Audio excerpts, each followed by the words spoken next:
Good morning friends. இந்த ஆடியோவில் நம்ம ஆப்ஷன் ட்ரேடிங் ஈஸி மணி கிடையாது. அதில் டிசிப்ளினாக இருந்தால் மட்டும்தான் மார்க்கெட் நம்மளால் சர்வே பண்ண முடியும். அதுதான் நமக்கு ப்ராஃபிட் கொடுக்கும் அப்படின்னு நான் பல வாட்டி சொல்கிறேன். இருந்தாலும் சில பேர் அந்த டாப்பிக்கை பற்றியே கேட்குறதுனால மறுபடியும் அந்த டாபிக் எப்படின்னா அதை ஷார்ட் அண்ட் ஸ்வீட்டாக சொல்லி முடிக்கலாம். பல பேருக்கு ஸ்டாக் மார்க்கெட் அப்படின்னு சொன்னாவே ஒரு பெரிய ட்ரீம் வந்துடும். பல பேருக்கு ஸ்டாக் மார்க்கெட்டுக்கு வர்றதுக்கு மெயின் ரீசனே என்னன்னு கேட்டால் குயிக் மணி கான்செப்ட் தான். பர்டிகுலராக ஒரு ஆப்ஷன் ட்ரேடிங்கில் 1000 ரூபாய் போட்டால் 10,000 ரூபாய் வரும் அப்படின்னு ரொம்ப ஸ்ட்ராங்காக நினைக்கிறாங்க புதுசாக வரவங்க. ஆனால் அதில் ஒரு ரியாலிட்டியை நான் கண்டிப்பாக உங்களுக்கு எல்லாம் சொல்லியே தரணும். ஆப்ஷன் ட்ரேடிங்கில் ஈஸி மணி அப்படின்றது ஒன்று கிடையவே கிடையாது. அது எதுலேயுமே கிடையாது, எந்த ஒரு பிஸ்னஸ்லையுமே கிடையாது. நீ அதுக்காக டைம் ஸ்பெண்ட் பண்ணணும், அதுக்கான வேலைகளை செய்யணும், அதுக்கான புதிய யுக்திகளை பண்ணணும். அப்படி செஞ்சால் மட்டும்தான் உன்னால் அந்த ப்ராஃபிட் அப்படின்றத கொண்டு வர முடியும். ஓகேங்களா? அதில் புது யுக்திகளை கொண்டால் தான் அந்த ப்ராஃபிட்டை அப்படியே சஸ்டெயின் பண்ண முடியும். அப்படி இல்லாமல் நீங்கள் ஆப்ஷன் ட்ரேடிங் பண்ணால் 1000 ரூபா போட்டுட்டு 10,000 வரும், குயிக் மணி கான்செப்ட் அப்படின்ற மாதிரி உள்ளே வரீங்க. அப்படி வர்றதுனால அந்த குயிக் மணி கான்செப்ட்டு உங்களுக்கு குயிக் லாஸ் மணியாக மாறிடுது. அதாவது நீங்கள் எவ்வளோ பணம் கொண்டு வந்தாலும் உங்களால் ஒரு டிசிப்ளின் இல்லைன்னா மார்க்கெட்டில் கண்டிப்பாக சர்வே பண்ண முடியாது. அப்போ அந்த டிசிப்ளின் சொல்கிறீங்களே, டிசிப்ளின்னா என்ன அப்படின்றதெல்லாம் நான் இதில் சொல்கிறேன், பல தடவை சொல்லியிருக்கேன். ஆப்ஷன் பையரோட ட்ரீம் எப்படியா மாதிரி இருக்குன்னா, ஆப்ஷன் பையரோட மைண்ட் செட்டு எப்பவுமே ஒரு ட்ரீமில் தான் இருக்குது. புதுசாக வரும்போதும் சரி, இப்போது அனுபவம் ஆனதுக்கப்புறமும் சரி, சில பேருக்கு அது கனவாகவே தான் இருக்குது. நேற்று எக்ஸ்பைரி டே நிஃப்டி 50 50 ரூபா 100 ரூபா இருக்கிற ப்ரீமியம் எல்லாம் பல லாட்ஸ் வாங்கியிருப்பாங்க. அது 500 ரூபா போகும் அப்படின்ற மாதிரி நினச்சிக்கிட்டு இருப்பாங்க. அப்போ 1000 ரூபா போட்டு 10,000 ரூபா ஒரே நாளில் கிடைக்கணுன்றது எந்த பிஸ்னஸில் கிடைக்கும்? அதை நம்ம அங்கே திங்க் பண்ணுறதே இல்லை. ஒரு மாயை மாதிரி இருக்குது இந்த ட்ரீம். அதாவது நடக்க முடியாத ட்ரீமை நோக்கி நம்ம முன்னோக்கி போய்கிட்டே இருக்கிறோம். அதனால பல ஆயிரங்களையும் பல லட்சங்களையும் இழந்துக்கிட்டே இருக்கோம். அப்போது மார்க்கெட்டில் உங்களோட ட்ரீமை அது கண்டிப்பாக ஃபுல்ஃபில் பண்ணாது. ஓகேங்களா? அப்போது மார்க்கெட்டோட ரியாலிட்டி என்ன? அப்போ மார்க்கெட்டில் நம்ம என்ன கற்றுக்கணும்? அப்போ மார்க்கெட்டில் இருக்கக்கூடிய இம்பார்ட்டண்ட்டு கீவேர்ட்ஸ் அதெல்லாம் என்னென்ன அப்படின்றத நம்ம தெரிஞ்சுக்கணும். இம்பார்ட்டண்ட் கீவேர்ட்ஸ் எதுனா டைம் டிகே, வெலாட்டிலிட்டி, லிக்விடிட்டி, இந்த 3 தான் ஒரு ப்ரீமியம் ஏறுறதுக்கும் இறங்கிறதுக்கும் மெயினான காரணம். இது புதுசாக இருக்கவங்களுக்கு கண்டிப்பாக தெரியாது. ஒரு ஆப்ஷனை வாங்குவாங்க, அது ஏறிச்சுன்னா லாபம். ஒரு புட் ஆப்ஷனை வாங்குவாங்க, அது இறங்குச்சுன்னா லாபம். அப்படின்ற மாதிரி இந்த 2 கான்செப்ட் தெரிஞ்சுக்கிட்டு தான் உள்ளே மார்க்கெட்டை பற்றி தெரியறதுக்குள்ளே ஒரு 4-5 லட்சத்தை விட்டுருவாங்க. இப்படி தான் பல பேரோட அனுபவத்தை நான் கேட்டால் என்னுடைய அனுபவம் அப்படி தான் இருக்கும். ஏன்னா நமக்கு மார்க்கெட்டை பற்றி தெரியாது, மார்க்கெட்டை டீச் பண்ணுறதுக்கு ஆள் இல்லை. நம்ம சரி டீச் பண்ணுறதுக்கு வெளியே போனால் அவன் காசு கேட்பான். நமக்கு 1 ரூபா நம்ம கையிலேருந்து 1 ரூபா மற்றவங்களுக்கு கொடுக்கும்போது அந்த 1 ரூபாவோட வழி என்னன்னு எல்லாருக்குமே தெரியும். இதுவே டிமேட்லேருந்து ஆயிரக்கணக்கில் லட்சக்கணக்கில் போகும்போது அது கையிலேருந்து போகல காசு, அது ஜஸ்ட் ஒரு அக்கௌண்ட்லேருந்து நம்மக்கிட்டேருந்து குறைஞ்சி போய்கிட்டே இருக்குது. அது பெரிய லெவல் வழியாகவே தெரியாது. 1 ரூபா கையிலேருந்து போட்டோம், அந்த வழி உங்களுக்கு 1 ரூபா செலவு பண்ணுறதுக்கு என்ன மாதிரி வலிக்குன்றது கையில் காசு வச்சுருந்தா மட்டும்தான் அது தெரியும். இந்த மாதிரி அக்கௌண்ட்லேருந்து போகிறது, வேறு ஒரு கார்டை ஸ்வைப் பண்ணுறது, இந்த மாதிரி விஷயம். ஏன் கிரெடிட் கார்டில் இவ்வளோ பேர் அடிக்கடிக்கு மாட்டுறாங்க? ஏன்னா அது உங்கள் கையிலேருந்து காசு எதுவுமே நீங்கள் செலவு பண்ணுறதில்ல. கார்டை ஒன்று தேய்க்கிறீங்க, அதோட அந்த பணத்தோட அந்த அருமை அந்த நேரத்துக்கு நமக்கு தெரியல. எப்போ அது கடனாக மாறுதோ அப்போ தான் அந்த பணத்தோட அருமை தெரியுது. ஆனால் ரியாலிட்டியில் பாருங்கள், பாக்கெட்டில் இருக்கிற ஒரு 500 ரூபாவோ 200 ரூபாவோ செலவு பண்ணுறதுக்கு மனசு வரவே வராது. ஆனால் எவ்வளோ ஆயிரத்தை எவ்வளோ லட்சத்தை இந்த ஷேர் மார்க்கெட்டில் நம்ம அனாவசியமாக விடுறோம். கரெக்ட் தானே நான் சொல்கிறது? அப்போது அந்த மாதிரி நம்ம பாக்கெட்டில் இருக்கிற மணி மாதிரி உங்கள் டிமேட்டில் இருக்கிற மணியை நீங்கள் புரிஞ்சிக்கணும். இதில் போயிடுச்சுன்னா நம்மளால் முடியாது அப்படின்ற மாதிரி புரிஞ்சிக்கணும். அப்போ மார்க்கெட்டில் இருக்க அந்த 4 கீவேர்ட்ஸை கண்டிப்பாக நம்ம தெரிஞ்சுக்கணும். டைம் டிகே, வெலாட்டிலிட்டி, லிக்விடிட்டி, இந்த மாதிரி இருக்கக்கூடிய விஷயங்களை நம்ம தெரிஞ்சுக்கிட்டு மார்க்கெட்டில் என்ட்ரி ஆகணும். ட்ரேடர்ஸ் அதிகமாக செய்யக்கூடிய லாஸஸ் எந்த மாதிரி அதிகப்படியாக பிகினர்ஸ் தான் இதை பண்ணுவாங்க. எக்ஸ்பீரியன்ஸான பீப்புள் இப்போ பண்ணுறது இல்லை. ஏன்னா இப்போது நான் சில எக்ஸ்பீரியன்ஸ் பீப்புள்கிட்டயே எனக்கு மெசேஜஸ்லாம் வருது. அப்போ அவங்க சொன்ன பழைய மெசேஜையும் பார்க்கும்போதும், இப்போது நடுவில் ரீசெண்டாக 2 நாளைக்கு முன்னாடி அவங்க சொன்ன அதே மெசேஜஸ் எல்லாம் அவங்கக்கிட்டேருந்து வரும்போதும் ரொம்ப சேஞ்ச் ஆகிருக்காங்க அப்படின்றது எனக்கு கிளியராக தெரியுது. எனக்கு ரொம்ப சந்தோஷமாக தான் இருக்குது. அதாவது அந்த ஓவர் ட்ரேடிங் அப்படின்னு சொல்லுவேன்ல அடிக்கடிக்கு, அந்த ஓவர் ட்ரேடிங்கை வந்து என்னை ஃபாலோ பண்ணுற பாதி பீப்புள் வந்து இப்போ பண்ணுறதில்ல. அதுவே எனக்கு ரொம்ப சந்தோஷம்தான். அதாவது ஒரு நாளைக்கு 20, 30, 50, 100 இந்த மாதிரி ட்ரேட் பண்ணுறவங்களாம் இப்போ நான் பண்ணுற மாதிரியே ஒரு 6, 7 பண்ணுற அளவுக்கு வந்துட்டாங்க. அதை அப்படியே நாளடைவில் கண்டிப்பாக அதையும் குறைப்பாங்க. அப்போது அவங்களுக்கான லாஸஸ் அங்கே தடுக்கப்பட்டுச்சு. அப்புறம் இன்னும் சில பேர் வந்து ஸ்டாப் லாஸ் போட மாட்டாங்க. ஸ்டாப் லாஸ் போடலன்னா என்ன ஆகும்? லாஸஸ் கண்டிப்பாக வந்துக்கிட்டே இருக்கும். அந்த ஸ்டாப் லாஸ் போடாதனால சில பேர் ஸ்டாப் லாஸ் போட்டு அந்த ஸ்டாப் லாஸை மேனுவலாக எடுத்து விட்ருவாங்க. சில பேர் வந்து ஸ்டாப் லாஸே போட மாட்டாங்க. ஸோ இவங்க இப்போது இதில் வந்து சில பேர் திருந்தணும். சில பேர் வந்து அதை நடவடிக்கைக்கு முன் வரணும். அதாவது நம்ம ட்ரேட் பண்ண போகிறோம், எதுக்கு எல்லா காசையும் ஒரே நாளில் போய் லாஸ் பண்ணிக்கிட்டு? அப்போது ஒரு ஸ்டாப் லாஸ் நம்மளால் இழக்கக்கூடிய அமௌண்ட்டை ஒரு ஸ்டாப் லாஸாக போடணும். அந்த ஸ்டாப் லாஸ் போடுறது கூட ஒரு ஜென்யூனாக இருக்கணும். நிஃப்டி 50ல் ஒரு 20 பாயிண்ட்டு 15 பாயிண்ட்டு போட்டால், ஸ்டாப் லாஸ் போட்டால் கொஞ்சம் நேரம் தாக்கு பிடிக்கும். சென்செக்ஸ்லேயே பேங்க் நிஃப்டிலேயே 15 பாயிண்ட் 20 பாயிண்ட்லாம் போட்டால் தாக்கு பிடிக்குமா? அப்படின்ற மாதிரி ஜென்யூனியாக அந்த ஸ்டாப் லாஸை போடணும். சென்செக்ஸ்லலாம் எனக்கு தெரிஞ்சு 200 150 பாயிண்ட்டு 100 பாயிண்ட்டு போடணும். அப்போது 100 பாயிண்ட்டு 200 150 பாயிண்ட்டு போகிற மாதிரி இருந்தால் நீங்கள் 3000 ரூபாய் இழக்கத்துக்கு ரெடியாக இருந்தால் தான் அதில் போய் ட்ரேடே பண்ணணும். 3000 ரூபாய் எனக்கு வந்தால் பரவாயில்ல, சரி போனால் பரவாயில்ல, இல்லை வந்தால் பரவாயில்ல அப்படின்ற மாதிரி மைண்ட் செட்டில் இருக்கவங்க மட்டும்தான் சென்செக்ஸ்லேயும் பேங்க் நிஃப்டிலையும் ட்ரேட் பண்ணணும். அப்போ 3000ன்றது சின்ன பணமா?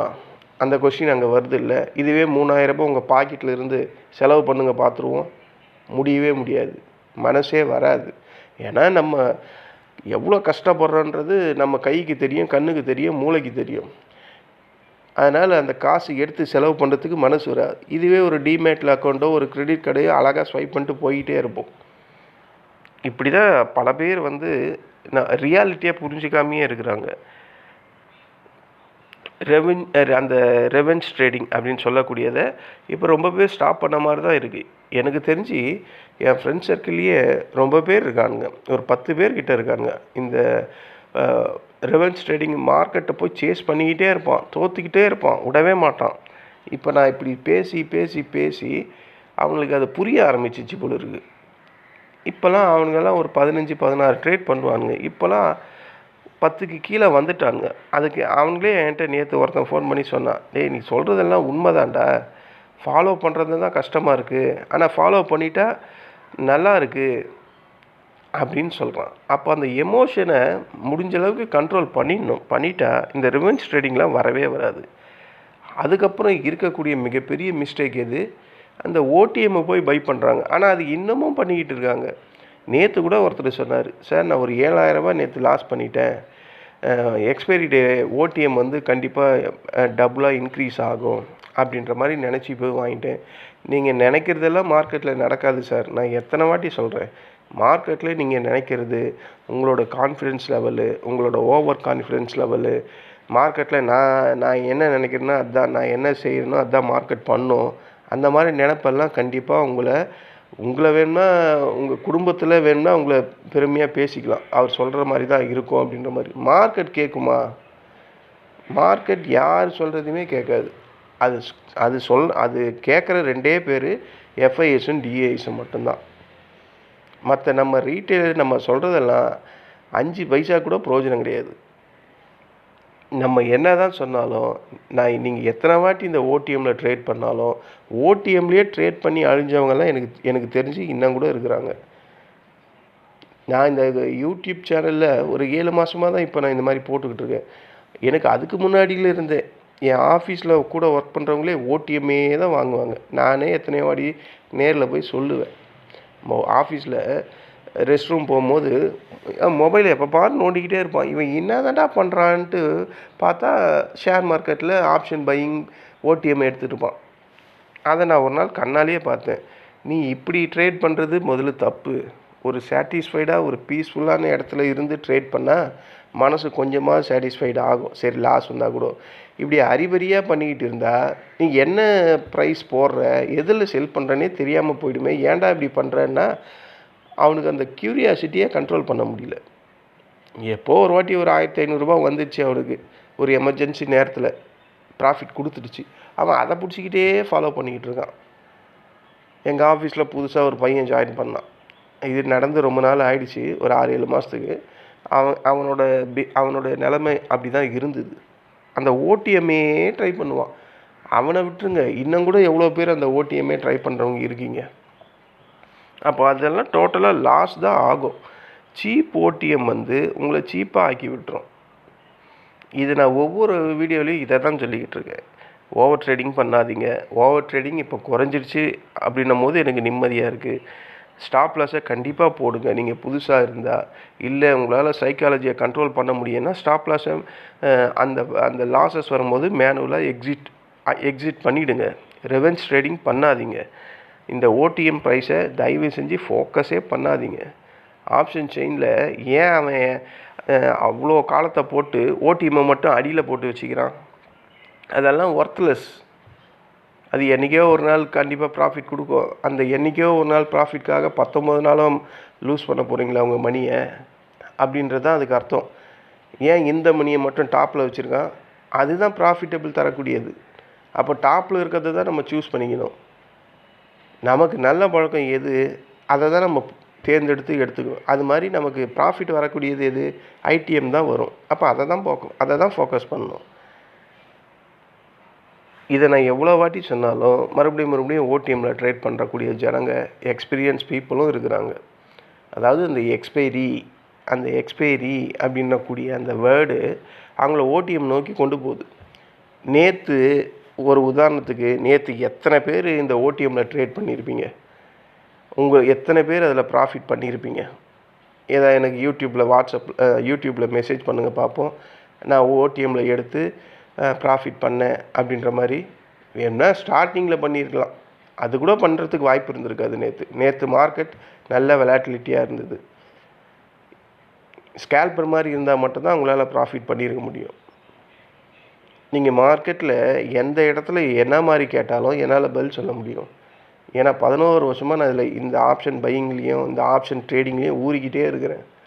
அதனால் மார்க்கெட்டில் எப்போ ப்ராஃபிட் வர்றதுக்கு வாய்ப்பு இருக்கும் அப்படின்றதெல்லாம் இயற்கையாகவே எக்ஸ்பீரியன்ஸான பீப்புளுக்கு தெரியும். அதனால் நீங்கள் எனக்கு யூடியூப்பில் மெசேஜ் பண்ணுங்களேன். நான் ஓடிஎம்மில் தான் நேற்று ட்ரேட் பண்ணேன், இவ்வளோ ப்ராஃபிட் பண்ணேன் அப்படின்னு. அந்த கண்டிஷனை நீங்கள் எனக்கு சொல்லவே வேணாம். எனக்கே தெரியும் நேற்று ஓடிஎம்மில் எப்படி ப்ராஃபிட் வந்திருக்கும் அப்படின்றது. ஆனால் எவ்வளோ பேர் லாஸ் பண்ணியிருப்பீங்க? ப்ராஃபிட் பண்ணுறது ஒரு சிலரை விட்டுருங்க, எவ்வளோ பேர் லாஸ் பண்ணியிருப்பீங்க? அதை அங்கே பார்க்கணும். இதுதான் ஃப்ரெண்ட்ஸ், நான் அடிக்கடிக்கு சொல்கிறேன். இந்த மாதிரி பிஹேவியரை உங்கள்கிட்டேருந்து தூக்கிடுங்க. நான் சொல்கிறது தான் அப்படின்ற அந்த எண்ணத்தை மார்க்கெட்டில் இருந்து எடுத்துருங்க. மார்க்கெட் என்ன சொல்லுதோ அதுக்கேற்ற மாதிரி ட்ரேட் பண்ணுங்கள். அவ்வளோதான். அதுக்கு சிம்பிளாக இவ்வளோ தான் சொல்லணும். அப்போ மார்க்கெட்டோட ரியாலிட்டி எப்படி இருக்குது? மார்க்கெட் எப்போதும் நம்ம நினைக்கிறத செய்யவே செய்யாது. இது ஃபஸ்ட்டு. நீங்கள் பிரேக் அவுட் ஆகும்னு நினைப்பீங்க, ஆனால் அவன் அங்கேருந்து சைட்வேல போயிடுவான். நீங்கள் சைட்வேல தான் போகும்னு நினைப்பீங்க, ஆனால் அங்கே போய் அவன் பிரேக் அவுட் ஆகிடுவான். இதுதான் மார்க்கெட்டில் தொடர்ச்சியாக நடந்துக்கிட்டே இருக்குது. ஆப்ஷன் ப்ரீமியம் ஸ்லோவாக மெல்ட் ஆகிட்டே இருக்குது. இதுக்கு காரணம் டைம் டிகே அப்படின்றது நம்ம எல்லாருக்குமே தெரியும். தெரிஞ்சாலும் நம்ம அதே மாதிரி சைட்வேலையோ இல்லை ரேஞ்ச் பவுண்ட்லேயோ இருக்கக்கூடிய ஓடிஎம்மே தான் மறுபடியும் எடுக்கிறோம். அப்போ தெரிஞ்சே பாக்கெட்டில் இருக்கிற காசை கொடுக்குற மாதிரி ஆகிடுது. அது பாக்கெட்டில் இருந்தால் கூட உங்களுக்கு மனசு வலிக்கும். அது உங்கள் கையிலையே இல்லை. அந்த லாஸ் பண்ணுறது உங்கள் கையில் இல்லை. அதனால தான் அவன் சோக்கா டிமேட் அக்கௌண்ட்டுன்னு ஒன்று ஓப்பன் பண்ண வச்சு எல்லாரையும் உன் காசை அதில் கொட்டு, நான் எடுத்துக்கிறேன், நீ எடுத்தால் உனக்கு வலிக்கும், நானே எல்லாத்தையும் எடுத்துக்கிறேன்னு எடுத்துக்கிட்டு இருக்கான். அப்போது உங்களோட ப்ரீமியம் டைம் பாஸாக எல்லாத்தையும் ஜீரோ பண்ணிக்கிட்டு இருக்கீங்க ஓடிஎம்மில் போய் ட்ரேட் பண்ணி. ஸோ அந்த டிசிப்ளின் அவர் கேட்டார்ல ஒருத்தர், டிசிப்ளின் என்னென்ன டிசிப்ளின் நம்ம ஃபாலோ பண்ணோன்னா அதே தான், வேறு ஒன்றுமே இல்லை. ஃபிக்ஸட் ஸ்டாப் லாஸ் பண்ணணும், ரிஸ்க் மேனேஜ்மெண்ட் கண்டிப்பாக தெரியணும், லிமிட்டட் ட்ரேட்ஸ் தான் பண்ணணும், எமோஷ்னலாக கண்ட்ரோல் பண்ணணும். இதுதான் டிசிப்ளின். இந்த டிசிப்ளின் இதெல்லாம் சேர்த்து தான் டிசிப்ளின் சொல்கிறாங்க. அப்போ டிசிப்ளின் இருந்தால் மட்டும்தான் உன்னால் மார்க்கெட்டில் சர்வே பண்ண முடியும். ப்ரொஃபஷ்னல் ட்ரேடர்ஸ் ப்ராஃபிட் பண்ண காரணம் அவங்கக்கிட்ட இருக்க ஸ்ட்ராட்டஜி மட்டும் கிடையாது, இந்த டிசிப்ளின் தான். இதே டிசிப்ளினை உங்கள்கிட்ட ஸ்ட்ராட்டஜி இல்லைனாலும் பரவாயில்ல, டிசிப்ளினையாவது ஃபாலோ பண்ணுங்கள். ஒரு ட்ரேடு ரூல்னால் உங்கள் கேபிட்டலில் ஒரு பர்சன்டேஜோ இல்லை 2% தான் அதை இன்வெஸ்ட்மெண்ட், அதாவது ட்ரேடிங்க்கு யூஸ் பண்ணணும். இப்போ 10,000 கேபிட்டல் வச்சுருந்தா அதில் 1-2 2% யூஸ் பண்ணணும். லாஸ் கண்டிப்பாக கண்ட்ரோலில் மெயின்டைன் பண்ணிக்கிட்டே இருக்கணும். மார்க்கெட்டில் நீ ரொம்ப நாள் சர்வே பண்ணோன்னா தேவையில்லாத ட்ரேடர்ஸ் எல்லாம் ட்ரேடிங் எடுக்கிறதெல்லாம் அவாய்ட் பண்ணணும். கரெக்டாக ஒரு ட்ரேட் கிடைக்குதா அதுக்காக வெயிட் பண்ணு. மார்க்கெட்டில் கரெக்டான ஆப்பர்ச்சுனிட்டி இருக்குது அப்படின்னு சொல்கிறதுக்கு நான் ஒருத்தனே இருக்கிறேன்.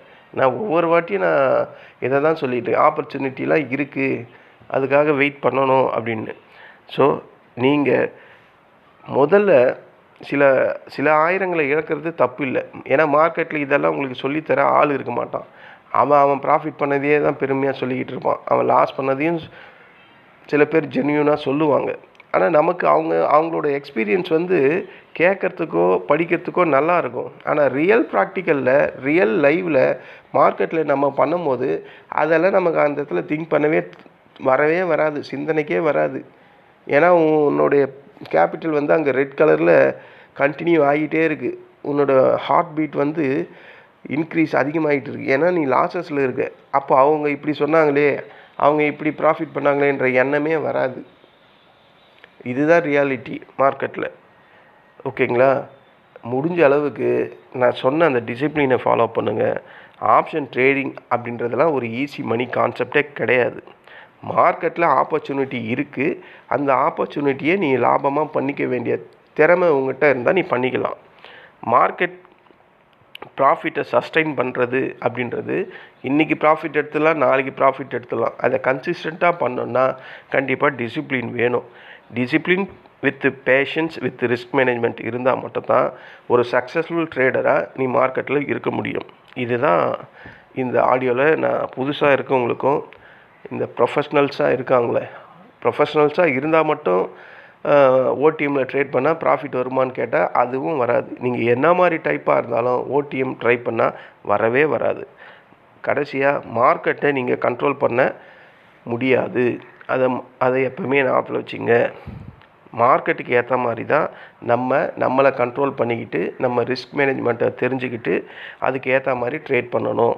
இதை புரிஞ்சவங்க தான் சக்ஸஸ்ஃபுல் ட்ரேடராக மார்க்கெட்டில் இன்னும் கூட இருக்கிறாங்க.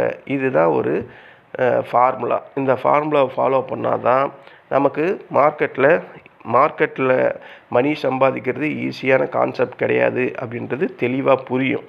இந்நேரம் புரிஞ்சிருக்கும் புதுசாக வந்தவங்களுக்கும் அடிபட்டவங்களுக்கும். இனிமேல் புதுசாக வரவங்களுக்கு தெரியாது. அவங்களுக்கு தெரிஞ்சது 2 தான் இருக்கும். ஒன்று ஏறும், ஒன்று இறங்கும். ஏறுற சைடில் போய் வாங்கினா கால், இறங்கு சைடில் வாங்கினா புட்டு. இது 2 தான் தெரியும்.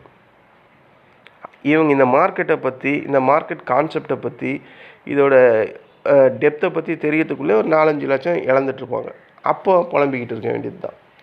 எல்லாருக்கும் அதே சைக்கிள் தான். அந்த சைக்கிள் காற்று இருக்க வரையும் நல்லா சுற்றிக்கிட்டே இருக்கும். அந்த சைக்கிள் பஞ்சர் ஆகிடுச்சுன்னா அப்போ யோசிப்போம். டிமேட்டில் காசு இருக்க வரையும் அதை பற்றி நம்ம யோசிக்கவே மாட்டோம். லாஸ் பண்ணிக்கிட்டே இருப்போம். டிமேக்ட் 0 ஆனதுக்கப்புறம் அவ்வளோதான், மறுபடியும் புலம்ப ஆரம்பிச்சிருவோம். இதுதான் நம்ம ஆப்ஷன் பையரோட லைஃப் ரொட்டீனாக நடந்துக்கிட்டு இருக்கு. இதை நான் கண்டிப்பாக மாற்றணும்னு ஒவ்வொரு ஆடியோலையும் கண்டிப்பாக என்னால் முடிஞ்ச அளவுக்கு ஒரு மோட்டிவேஷனாக நான் சொல்லிக்கிட்டு தான் இருக்க போகிறேன். எத்தனை பேர் நீங்கள் இதுலேருந்து வெளியே இன்னும் இப்போ பல பேர் ஆல்ரெடி மெசேஜ் பண்ணுறீங்க, நான் ஓவர் ட்ரேடிங்லாம் பண்ணுறது இல்லைன்னு. அது மாதிரி மற்ற அந்த கீவேர்ட்ஸையும் ரெவென்ஸ் ட்ரேடிங்கு, ஓடிஎம்ஐ ட்ரேட் பண்ணாமல் இருக்கிறது, ஸ்டாப் லாஸ் போட்டு பண்ணுறது, இது மாதிரியும் சொல்லுவீங்க. உங்கள் கிட்டேருந்து பதில் வரும் அப்படின்ற மாதிரி நான் எதிர்பார்க்குறேன். பதில் வரலைனாலும் நான் கண்டினியூஸாக இதே தான் பண்ணிக்கிட்டு இருக்க போகிறேன். ஆப்ஷன் பையரை அவங்களோட லாஸஸ்லேருந்து மினிமம் லாஸஸ்லேயாந்து வெளியே வர வைக்க வேண்டியது என்னுடைய ஒரு கடமையாக நம்புகிறேன். அதுக்காக என்னென்ன எஃபர்ட்ஸ் பண்ண முடியுமோ அதை நான் கண்டிப்பாக ஒவ்வொரு ஆடியோலையோ இல்லை வீடியோலையோ கண்டிப்பாக அதுக்கான டைமை நான் ஸ்பெண்ட் பண்ண தான் போகிறேன். நீங்கள் கண்டிப்பாக திருந்தி தான் ஆகணும். டிசிப்ளினோடு வந்தால் மட்டும்தான் ப்ராஃபிட் பண்ண முடியும். சரி ஃப்ரெண்ட்ஸ், இந்த ஆடியோ உங்களுக்கு பிடிச்சிருந்தா என்னுடைய சேனலை சப்ஸ்கிரைப் பண்ணுங்கள். நன்றி, வணக்கம்.